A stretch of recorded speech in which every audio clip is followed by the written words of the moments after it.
What's up, BD fam? Well, we're here. We're ready to rock and roll, and we're powered by Divine Sports Training. You play sports? Ever feel something off? Shoulders tight, hips, lower back? Let me help. Through joint mobilization, PNF stretching, and pressure release, we at Divine Sports can help you get back to doing what you love to do. And that's ball out.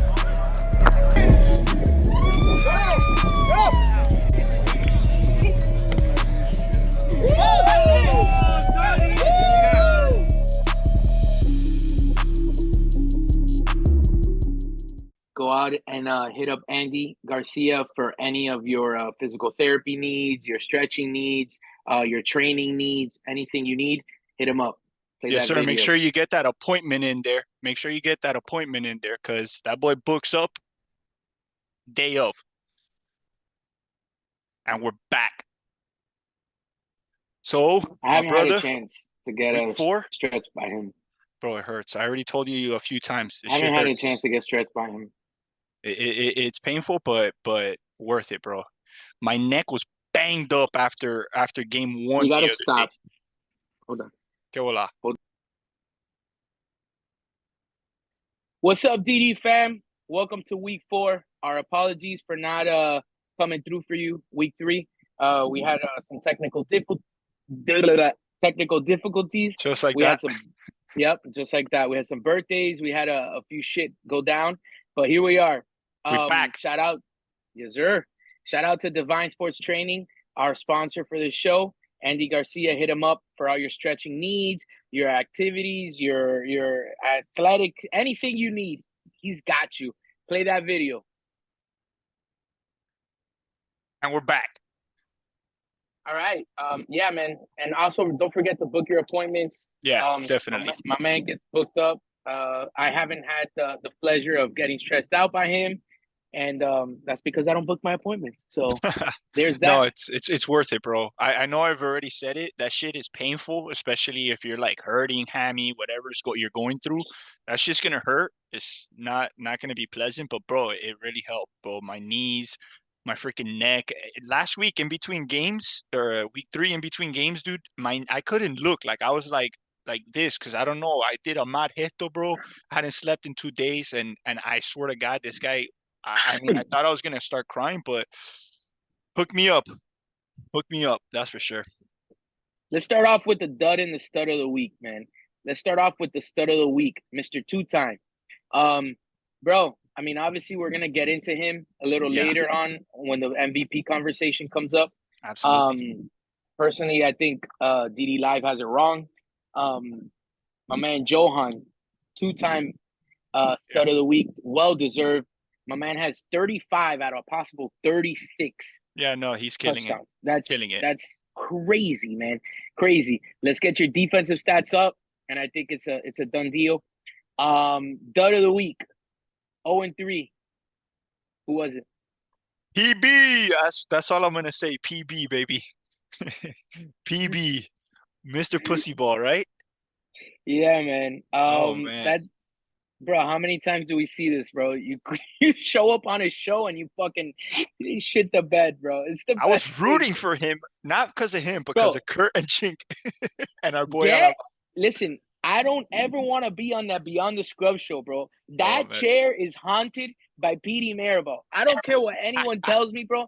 That whoever sits in that chair, you're getting haunted. That shit happened to me week 1. Thankfully, my team is good enough that I still went 2-1. But bro, that chair is haunted by the ghost of fucking Peter. Yeah, we got to talk to Lazo about what happened there in their initial recording because something's not being let out to the public. I'm with you on that. That's a cursed seat. Yeah, I'm not going back, man. Fuck that. So who do you got? And for favorites of the North, man, we're gonna jump right into it. The North is obviously the much better conference, as we all know. It's tough. Who do you got? To be honest with you, my brother, I mean, I've seen a lot of games, and to be honest, I had the Bengals as dark horses from the beginning, And they've proven that they're a solid team. I knew that Alfredo with Julio was going to work really well. Enzo plays, like I said, hard for certain people. And then, AJ blossomed into the guy of the season, like the guy that everyone was kind of like, yeah, he's Rookie a of the year for sure. good football player, but no one expected him to have, be leading in Correct. touchdowns right now. I believe he is. Correct. So he got a super solid squad there. And then the guys that we thought were going to be slacking and bringing him down, fucking Tony had a pick 6 against David the other day. And Incredible. that's huge. Like, there's nothing more you can ask from a tier 6 than for a pick 6. That's above and beyond the line of duty, as they would say. That's a fucking medal of honor right there for your tier 6 in week 3.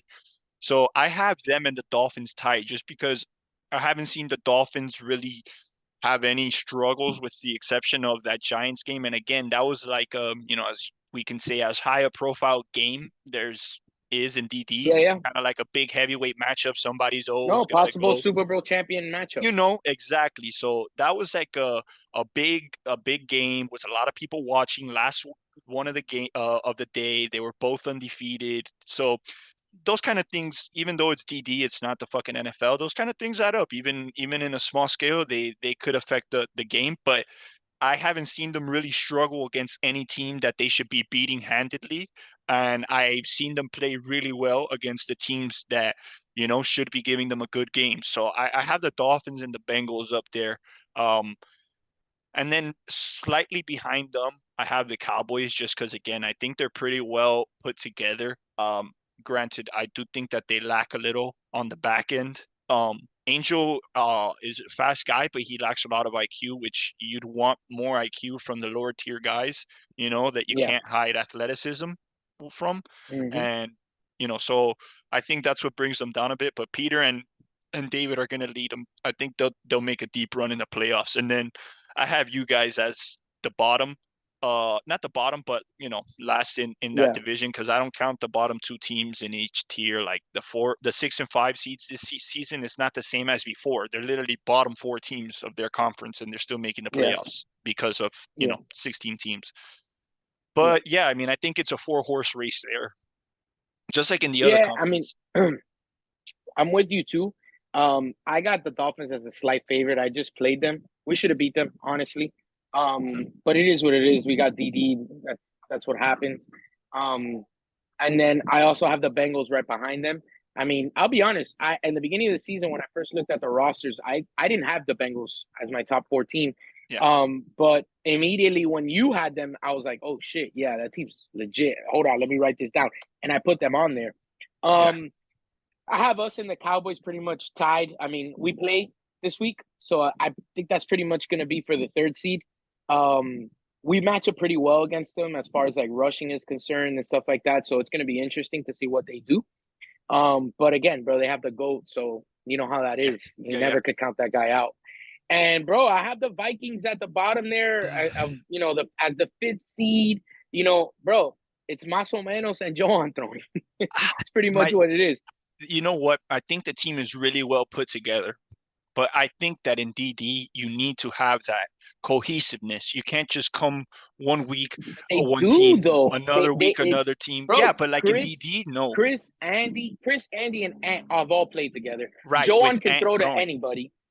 Yeah, but Johan can throw to anybody. It doesn't matter. No, I'm not saying they're going to be bad. The cohesiveness honestly comes defensively more than offensively. Because if you have a quarterback that can command the huddle and can get guys where they want to go, yes, there might be a bad throw. Like, hey, I expected you to go 7 and in as opposed to 5 and in, or whatever. But for the most part, that cohesiveness is more on the defensive side. And I think that when you have, arguably top 3 safeties in the league, he can definitely, figure it out, is what I'm saying. No, I agree. Now, my question is this, because I'm not too familiar with the rules. I don't know if you are, but they're going hard for it, right? Who's missing? Are out to pick up a tier 6 or Sergio and Hope? I don't know. But that's a good 4 though. Like, think about it. Of Joan, Ant, Andy, and Chris, like that's a really good 4. If you put any tier 6 with them, that's a solid 5. They're not going to be. I don't know if they can pick up the 5. Schedule. The 6. I don't know if that's the question. The question is, does the other team have a say on if they can pick him up or not, or is he automatically allowed to pick up any tier 6? That's going to be the question. I Because can't I don't know if remember what the situation was when I was with Georgie and Pat and we fucking lost to Chink and Freddie yeah in 5-on-4. I never want to talk about that again, even though I brought it up 100 times in these shows. yeah. But yeah, I mean, it is what it is. We fucking sucked. But yeah, I don't remember what the circumstances were if those guys just didn't show up that day. I think if the other team says no, you don't have to. Yeah, but my thing is that yeah, you have three great guys that play together, Ant, Chris, and Andy. But realistically, if you're playing 5-on-4, all you have to do is misdirect the tier 6 to Joan, and then bro, somebody's wide open. They can't cover four guys with or five guys with I'm sorry, four guys with three defenders, you know. Yeah. And if they don't rush, then just give a handoff all day and just sit there and I wait. think if they steal one, they're fine. I mean, no, I don't think they're out of the difference playoffs. from us. I think they get in, and that's fine.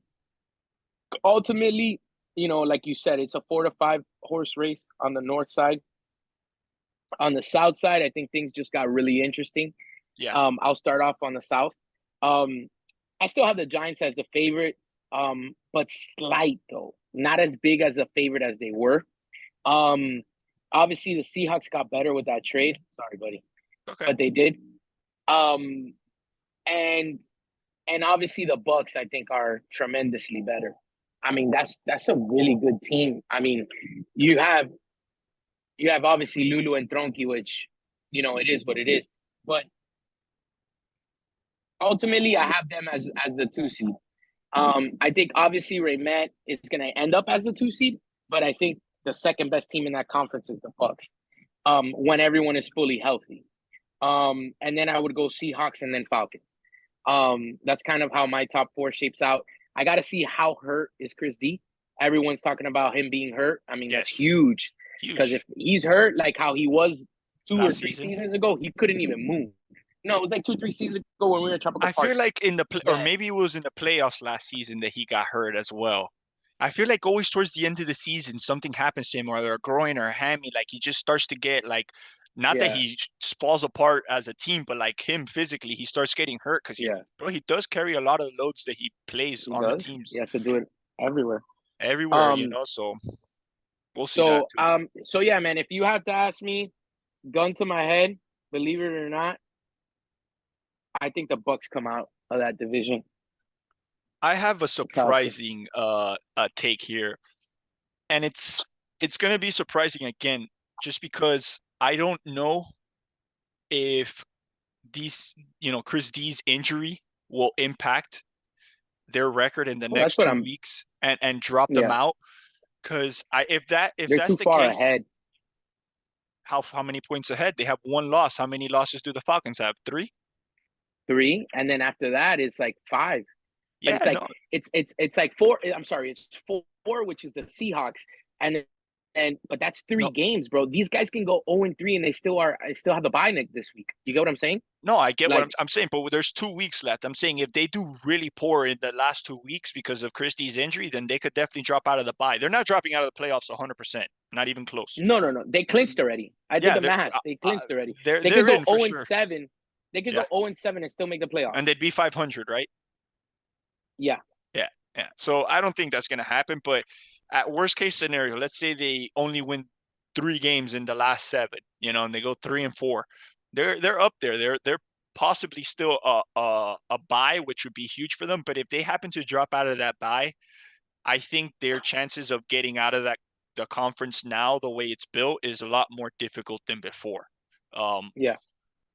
I think the Falcons are going to be a sneaky team in the playoffs. I think they match up really well against the teams in that conference just because they're gritty. They have guys that are aggressive on defense.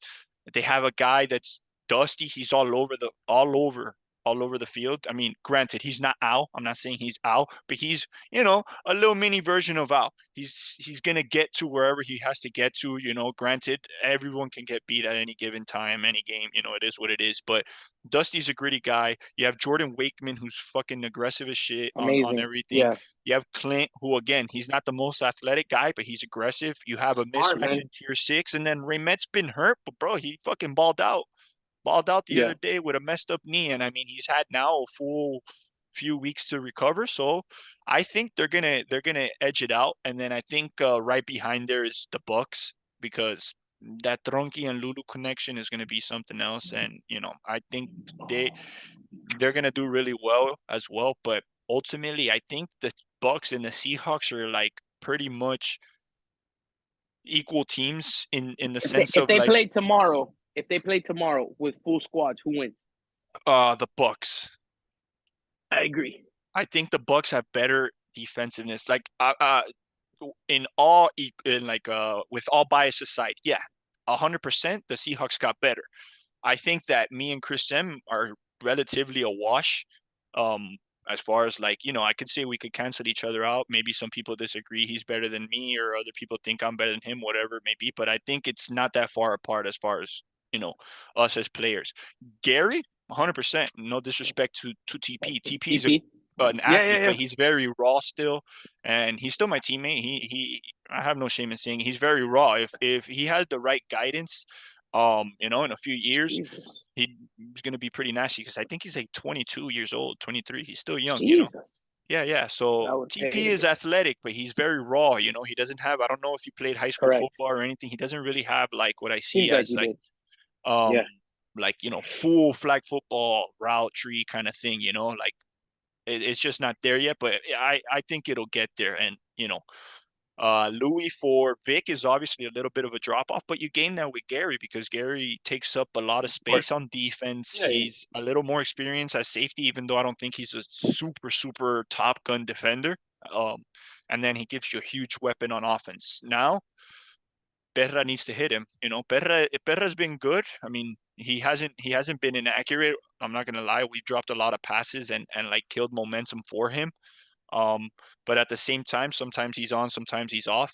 I don't know if he can get the deep ball to Gary as often as he'd like, just because he doesn't have the strongest arm. But then again, all he has to do is kind of float it, and Gary will, create that space in open field, and there'll be more timing routes than the things that Gary gets from Tronky, which is like, those outs, those quick outs, the hitches, no look before he's even turning around, the ball's already there. He's not really going to get that from Perra, but if they can connect, I think they're going to be a dangerous duel. Yeah. No, for sure.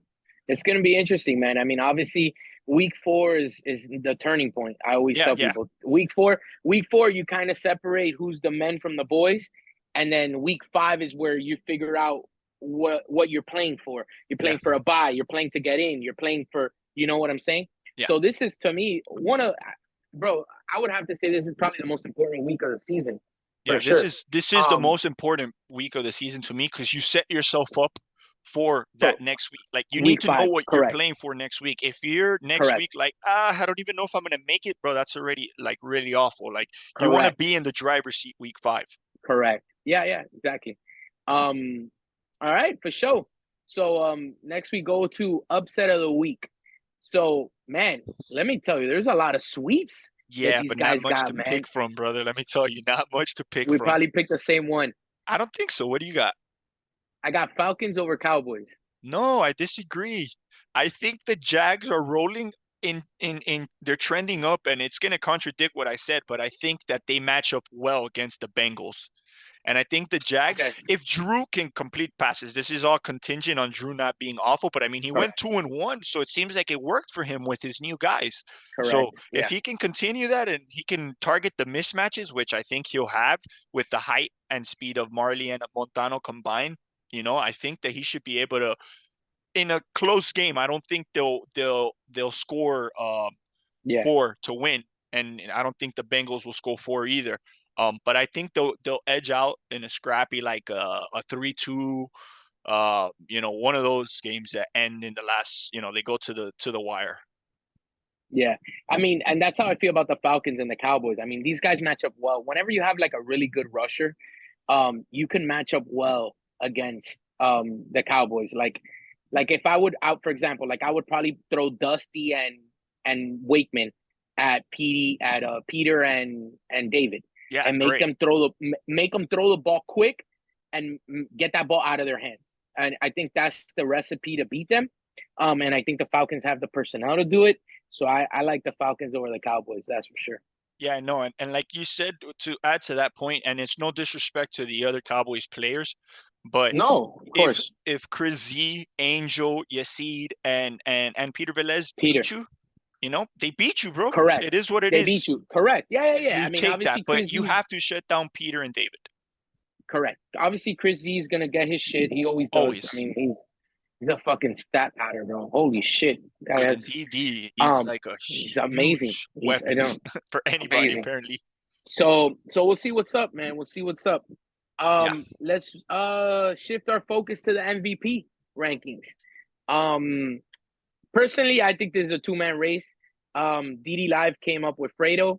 I didn't even think about Fredo. I looked at his stats, and I throw him in there, but I still think that these guys, Johan and Chris D, are still probably a couple levels ahead of him. Now, if Fredo can beat Johan convincingly tomorrow, then now he becomes the favorite. I think that game right there is going to determine two things. It's going to determine who's going to be leading the conference and who's going to be leading the MVP race. Yeah. Obviously, I have Chris D up there because he's playing out of his mind on both sides of the ball. Now, what can he give us in the next 2 weeks? You know, if he was healthy, I would say he probably has the best way towards the MVP because he's on the easier conference. He has the record, and he's doing it on both sides of the ball. But personally, right now, I mean, like, I gotta go Johan. You got 2 studs of the week. Yeah, 2 out of 3 weeks, he's been stud of the week. How isn't he your MVP favorite? That's what I don't understand. No, he needs to be the MVP favorite. 100%. And another thing to add to all of that is generally a category or something that you judge within MVP. Strength of schedule is out the window here. Everyone plays the same opponent. Everyone plays the same schedule. So correct. SOS 0.500 for everybody. Whatever it is, it's correct. Across the board. Same thing. Everyone has a 1 on the column. We're 1 1 1 1 1 1. So that in itself, Johan has the record. Johan has the stats. He's gonna, again, if he gets the bye, it's hard to take it away. And granted, if we go back historically, how many stud of the weeks did Montano have last season? 2? I think he had 2. I know he had multiple. I don't know if it was 2 or if it was 3, but he definitely had multiple. And he had 2. He had 2. He was MVP as well, correct? Correct. So, I mean, already looking back historically, he's already matched the statistical accolades of a previous MVP with 2 stud of the week. Right, he's on pace for almost 60-something touchdowns. No, I think he might break the record. He might break the record. He might break the record. No, not this week. But yes, he can break the record. How many does he have? No, he has 35. The record's in 5 men. He's what, 50? 50. Yeah. No, he can only get 12 more this week. You're right, but he can shatter it in week 1 and week 5, game 1. Correct, which is insane. Yeah. If he scores 4 in that game, it's a wrap. Yep. So man, interesting. Obviously, same thing as I said before. This is the turning point on who shows up to be the favorite, and then it usually week 5 it becomes a 2-man race. To see who's gonna have the better record and who's gonna have the bye, et cetera, et cetera. So, and it's interesting, man. I also want to give. I mean, this is a dark horse, and he's gonna this week will tell me if he can steal it. Because I've been hearing a lot of stuff in the chat. I know he didn't get his flowers on DD Live. I think Adrian Martinez, if Chris D is as hurt as everyone leads us to believe, Adrian Martinez is going to have to carry a big load on that team. Granted, he's balling on defense. That guy has pretty much a pick a game this season. Yep. He has 8 picks. No, he does. Games. Yeah. So that's unheard of. He already broke the record, I think. No, he tied the record. Whatever. Same shit. Might as well be broken, bro. Correct. And we have 2 weeks left. If he doesn't get one with Chris D hurt, then that shit's an anomaly from the football gods, you know? I think if Chris D is really hurt, Adrian is going to have to carry a lot of the load. He's going to get a lot of handoffs to remove Chris D from the play and bring, you know, don't let it off that he's as injured. You're going to have to hide, you know, the injured lion in the pack so that the other animals don't come attack you and shit, you know? Or vice versa. You hide the animal from the fucking lions and you hide your weakest in there. Not that Chris D's the weakest, but if he's injured, you have to hide that. You can't show the other team, oh shit, this guy's hurt. Forget about putting our tier 1 or our captain on him. Send the fucking tier 5, send the tier 4. So they need to be able to mask if he's really hurt with misdirection and having Adrian really take the ball, move it to Jason, the tier 4, what's his name? Alex is his name? Lionel. He's from Más o Menos as well, right? Yeah. Correct. He broke my finger. Oh, what a jerk. Yeah. Anyways. It's all good. we're fine now. I think Adrian's gonna have 2 huge weeks if Chris D's really that hurt. And I think that's gonna boost him up in the MVP. I like that. I mean, he'd be like a plus 1,500, like coming No, out. I mean, this is like a value bargain. You throw like a fucking .25 unit on that shit, maybe, you know, like that's like at the beginning of the tournament, of a tennis tournament, they give you like 100 motherfuckers. They're like, yo, throw like $10 on each of these, bro. Maybe one will hit and you'll make your money back. Hopefully, crazy. All right, so done duo lineup. We went with Johan as our QB. We're taking Georgie as our tier 1. I like it. We're gonna take Andy with the Vikings. I mean, there's only 3 guys running routes, so he should get a lot of I went with tier 3. I went with Vic, which is he's on the Jags or the Saints. I think he's on the Jags. Vic Peña? He's on the Jags. No, the other Vic. Vic Herrera. He's on the Jags. Yeah, he's with Drew long hair. Long hair, Hialeah boy. Yeah, I love him, man. He's great. He's good. He's gritty as well. Yeah, he could do it all. Tier 4, Andres is just so much value there, man. And he has really good matchups covered by tier 6s this week. So I love his. And then I have tier 5. I picked up Victor Lugo. I think he's with Perra now. He's with Perra now. He moved with in that Lulu Us trade, Yeah. So I think that he's gonna get some looks. Perra always finds the holes, and I think he'll get some. I think he'll eat a little bit. Yeah.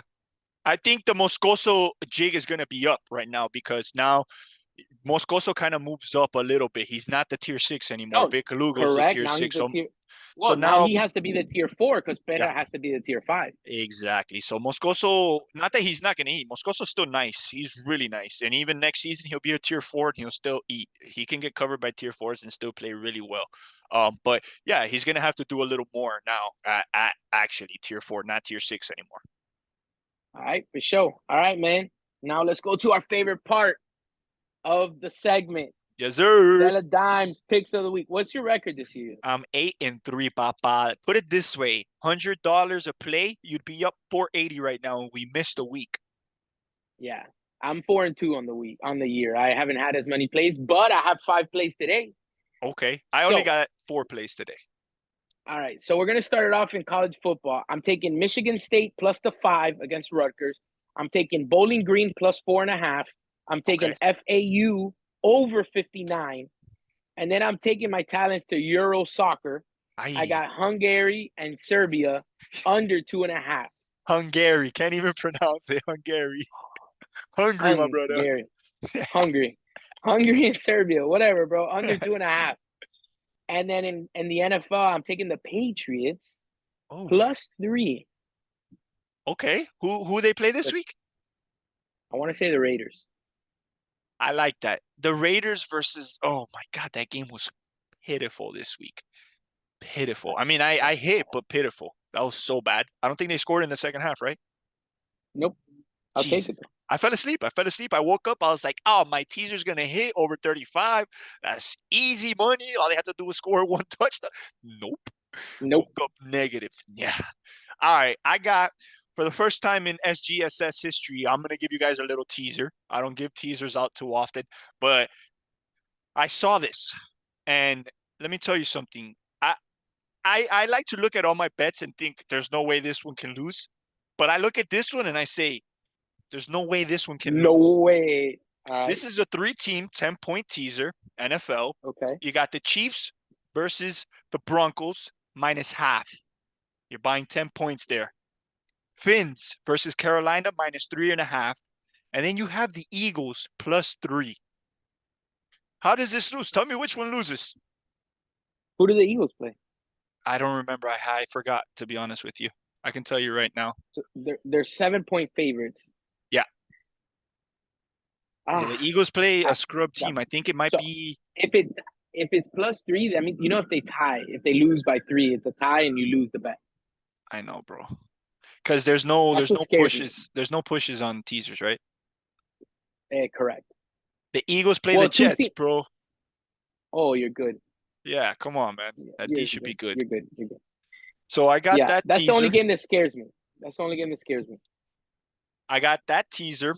Then I got Kansas State versus Texas Tech over 56.5. I think that's going to be a shootout. Then the line is high, but these are two powerhouses. Oregon versus Washington, the line is 67.5. Jesus. And I think I want to slam that over because I've been fucking crushed by unders for the last 7-8 days. I don't think I've hit a single under. So I'm hitting that over 67. They got to score. These guys pretty much got to score 3 touchdowns a quarter. And bro, I mean, how many touchdowns did Oregon have in versus against Colorado? Colorado, they had like 5 in the first half. Yeah. Washington's going to score. Mind you, Washington, I think, is -2.5 in this game. I don't want to touch the spread just because anything can happen in these big like conference games out there on the West Coast late at night. So I don't even know what can happen. But Washington's the favorite. I really think Oregon might pull this one out, to be honest. I know Washington's at home, right? Yeah. Yeah, but still, I mean, bro, those guys are neighbors pretty much. Should be a good one. That's going to be a good one. And then my last pick is Fresno State -5 versus Utah State. All right. There you have it, boys. Week 4. Done deal. Get with it. Get lost. Don't be left behind. Open the floodgates. I'm a prisoner of war right now. Auxilio. Let me trade for Swago. Hey, listen, I think I'm being held hostage. My captain's hurt right now, and he doesn't want to drop. But, that's another story. He was hobbling around on Monday. I think there should be an internal investigation with the DDPA and the commissioners. But, yeah, I'm just saying. Bro, you became a snitch like that? I'm just looking for the integrity of the league, man. That's all I want. Integrity's out. See you tomorrow. Don't lose. Don't suck. I'm rich, bitch. Okay, G's up. Little scrap. I got money. Be a me. Money in the bank.